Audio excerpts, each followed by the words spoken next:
আমরা এত বড় গণ অভ্যুত্থান দলমত নির্বিশেষে ঘটানোর পরেও আমাদেরকে বলা হয় যে তোমরা রাজনীতিতে কেন আসছো? আরে ভাই, আমরা রাজনীতিতে না আসতে তোমরা তো চাঁদাবাজি করো,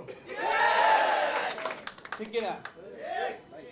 আমরা রাজনীতিতে এমন ভাবে এসেছি যে গণ অভ্যুত্থানের পর ৫-৬ বছরের ছোট বাচ্চাও ট্রাফিক আইন পালন করেছে, ঠিক কিনা?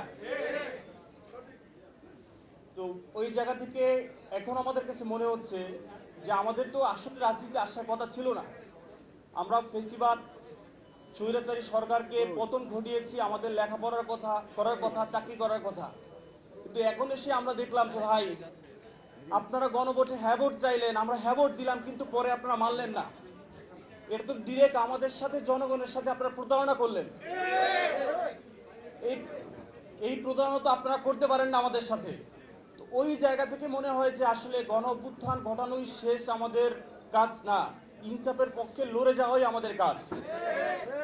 নাহিদ ভাই এখানে নাই, আমার স্পষ্ট মনে পড়ছে যে ভাতের হোটেলে বসে সবাই প্যান্ট পরা, নাহিদ ভাই লুঙ্গি পরা কেন? Lily ultra soft serum gel, যা গভীর থেকে স্কিনে দেয় 3 গুণ সিরাম হাইড্রেশন। সিরাম জেল হাইড্রেশনে ব্রাইট থাকো সব সিজনে। বলেন মনে নাই আপনাদের? নাহিদ ভাই লুঙ্গি পরা ছিল, উপরে পেপারের দিয়ে পড়তে ছিল, মানে স্ক্রিপ্ট বানাইয়া পড়ানো হয়েছিল যে আন্দোলন আমরা মেনে নিছি, কিন্তু ওই দুর্বল স্ক্রিপ্ট তো ছাত্র জনতা বুঝতে পারছে। আমি যদি ভুল না করে থাকি, আসিফ ভাই পা দিয়ে ঠকঠক করেছে স্টুডেন্ট দা হেল্প। আমি যদি ভুল না করে থাকি, সার্জিস ভাইয়ের আঙ্গুল এরকম ছিল।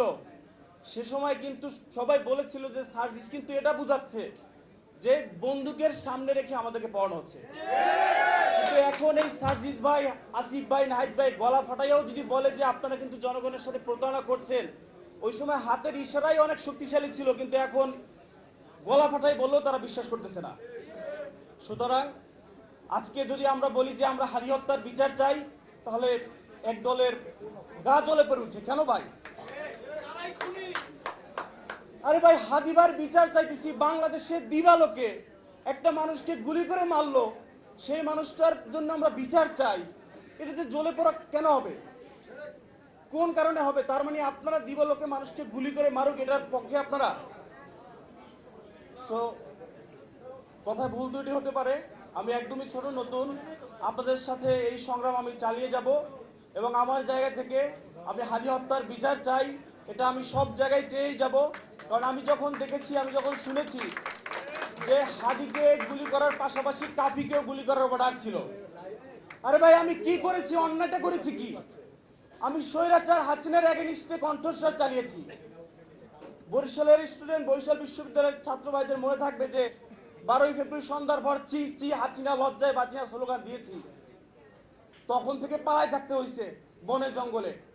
আর ভাই স্বৈরাচারের এগেইনস্টে কথা বলেছি। ইনসাফের পক্ষে আসতে হলে কি কোনো দল লাগে নাকি ভাই?